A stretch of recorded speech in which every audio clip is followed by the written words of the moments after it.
शिकार का श्राप। पृष्ठभूमि में सन्नाटे की आवाज, कभी कभी दूर से उल्लू की हल्की हूटिंग सुनाई देती है। एक रहस्यमयी और भारी संगीत बज रहा है। एक गहरी, शांत और रहस्यमयी आवाज में कहानी का वर्णन शुरू होता है। नरेटर: ब्लैक फॉरेस्ट जंगल, एक ऐसा नाम जिसे सुनकर लोगों के चेहरे पर डर की लकीरें खिंच जाती थीं। कहते हैं यह जंगल जिंदा है। यहाँ हर पेड़, हर पत्ता, हर सांस लेने वाली चीज में एक रहस्य छुपा है। और आज की यह कहानी है सुमित की, एक ऐसे युवक की जिसने इस जंगल में कदम रखकर अपनी जिंदगी का सबसे बड़ा पछतावा किया। हल्की हवा का झोंका और बाइक के इंजन की आवाज सुनाई देती है। सुमित मन में सोचते हुए, यह राज भी ना कितना डरपोक है, बस अंधविश्वास में फंसा रहता है। कौन से भूत प्रेत, बस एक छोटा सा जंगल है। अगर इस शॉर्टकट से ऑफिस पहुंच गया, समय और पेट्रोल दोनों बचेंगे। बाइक की आवाज अचानक धीमी होती है। अब बैकग्राउंड में जंगल की हल्की सरसराहट और पक्षियों की गिनवाई की आवाजें सुनाई देती हैं। जंगल के प्रवेश पर सुमित, वाह कितना घना जंगल है, लगता है बहुत कम लोग यहां आते हैं। पत्तों की सरसराहट तेज होती है, जैसे कोई देख रहा हो। सुमित खुद से, अजीब है, यह हवा इतनी ठंडी क्यों लग रही है। खैर, स्टे वार्म। बाइक रुक जाती है, इंजन के बंद होने की आवाज। सुमित, ओह अब ये क्या हुआ, शायद पेट्रोल खत्म हो गया।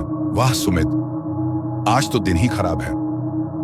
सुमित बाइक को किनारे लगाता है, उसकी जेब से चाबियों के खनकने की आवाज।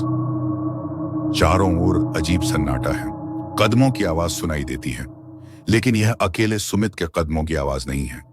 एक और जोड़ी कदमों की गूंज उसके साथ चल रही है। सुमित चौंक कर, कौन है वहां? कोई जवाब नहीं, बस कदमों की आवाज धीरे धीरे बंद हो जाती है। सुमित जल्दी जल्दी चलने लगता है, उसके पैरों की आहट तेज होती है। थोड़ी देर बाद एक टूटा हुआ घर सामने आता है। बैकग्राउंड में हल्की हवाओं की गूंज।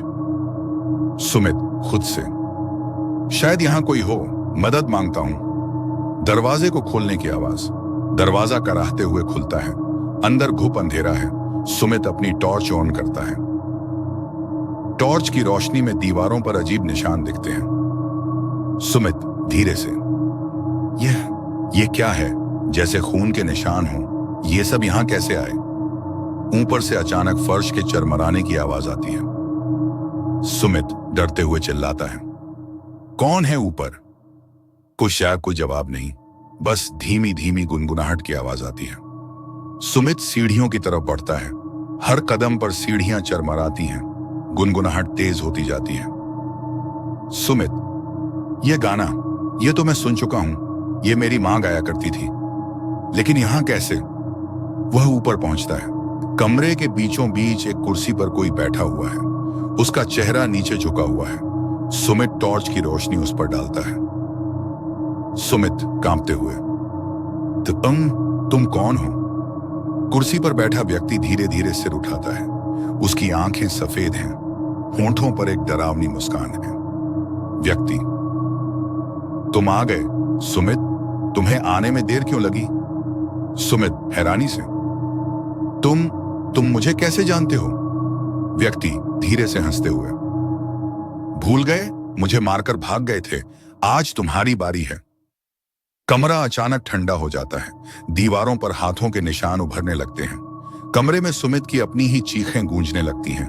वह दरवाजे की तरफ भागता है, आसान भी देखते कहता है, लेकिन दरवाजा अपने आप बंद हो जाता है। सुमित चिल्लाते हुए, मुझे छोड़ दो, मुझे जाने दो। कई आवाजें एक साथ, यह जंगल तुम्हारे जैसे पापियों को कभी माफ नहीं करता। अब तुम हमेशा के लिए यहीं रहोगे। सुबह की हल्की रोशनी जंगल में फैलती है। कुछ राहगीर सुमित की बाइक को देखते हैं, लेकिन सुमित का कोई निशान नहीं है। जंगल में हवा के साथ हल्की फुसफुसाहट सुनाई देती है। नरेटर गहरी आवाज में, ब्लैक फॉरेस्ट ने एक और आत्मा निगल ली और अब के अगले शिकार की तलाश में है। क्या आप इस जंगल से गुजरने की हिम्मत करेंगे? पृष्ठभूमि में रहस्यमयी संगीत बढ़ता है और कहानी खत्म होती है।